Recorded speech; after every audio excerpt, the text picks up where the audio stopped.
আমার মনে হয় যতগুলি বড় বিপ্লব ঘটেছে প্রত্যেক বিপ্লবের পরেই যারা বিপ্লব অংশ নিয়েছিল তাদের মধ্যে আভ্যন্তরীণ কোন্দল সব জায়গায় হয়েছে এবং এই আভ্যন্তরীণ কোন্দলের কারণে ফরাসি বিপ্লব কিন্তু শেষ পর্যন্ত ব্যর্থই হয়েছে।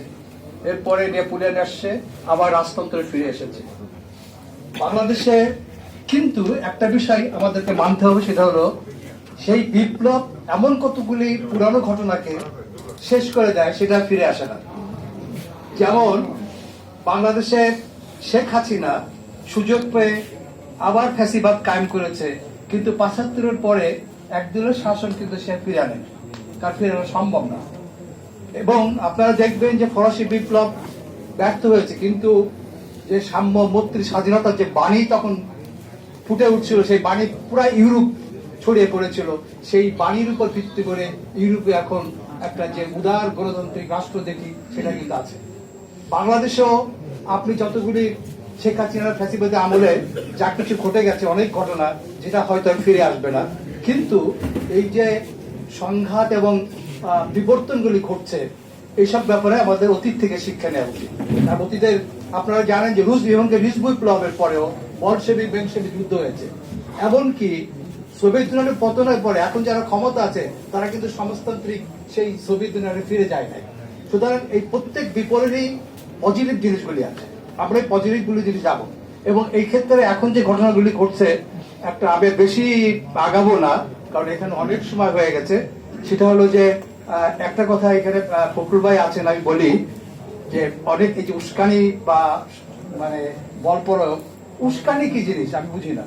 ডেমোক্রেসিতে অনেক উত্তেজনাকার কথা থেকে থাকে, বলতে পারে এটা আপনি রাজনৈতিকভাবে মোকাবেলা করবেন কিংবা আইন আছে, আইন দিয়ে মোকাবেলা করবেন, কিন্তু স্থানীয় পর্যায়ের লোকগুলি তাদের ব্যাপারে যদি কেউ তাদের যদি অপরাধের ব্যাপারে কেউ বলে, সেটা যদি উস্কানি হিসাবে মেনে নেয়, সেটা তো হইতে পারে না। আপনি যদি অপমান বোধ করেন, আপনি আইনের রাজনৈতিকভাবে মোকাবেলা করেন, কিন্তু সংঘাতময় পরিস্থিতি করে আপনি বিপ্লবোত্তর পরিবেশকে ধ্বংস করবেন, এটা হলে এই দায়িত্বটা সরকারকে নিতে হবে। এবং একটা ব্যাপার আমি বলে রাখি, সেটা হলো যে আপনার অনেকেই হয়তো মনে আছে যে আমাদের পলিটিক্সে একটা ৯০ দশকের দিকে একটা তৃতীয় পথ হিসাবে একটা তথ্য কিন্তু সামনে আসছিল।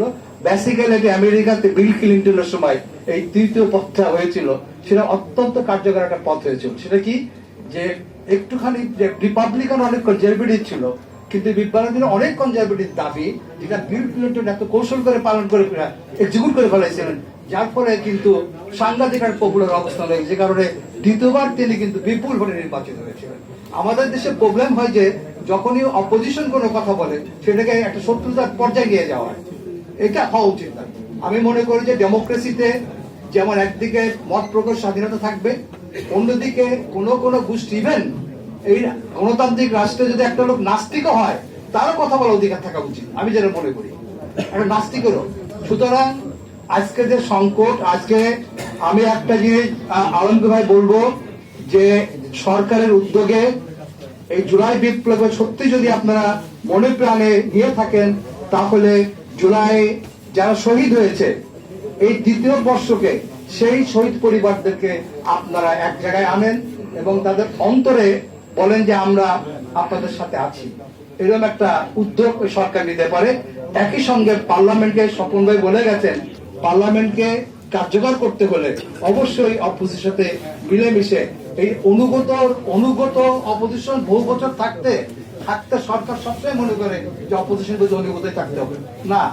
এই যে এরশাদের সময় এবং আওয়ামী লীগের সময় সবসময় বহু বছর অনুগত অপোজিশন থাকার ফলে এই ধরনের মেন্টালিটি জমে গেছে।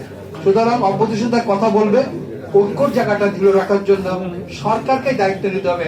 আর একটা হলো বিএনপি সরকার। এটা আপনাদের শেষ করছি একটা কথা বলে, যে বিএনপির কাঁধে ঐতিহাসিক দায়িত্ব পড়ে সবসময়, সেটা হলো যে একদলের শাসন থেকে বহুদলীয় গণতন্ত্র উত্তরণের পথ এই বিএনপিকে করতে হয়েছে। ৯৬ সালে আবার গণতন্ত্রকে সবার দাবি যে এই প্রশাসন দ্বারা কখনো বা নির্বাচন হবে না, বিএনপির দায়িত্ব ছিল তত্ত্বাবধায়ক সরকার।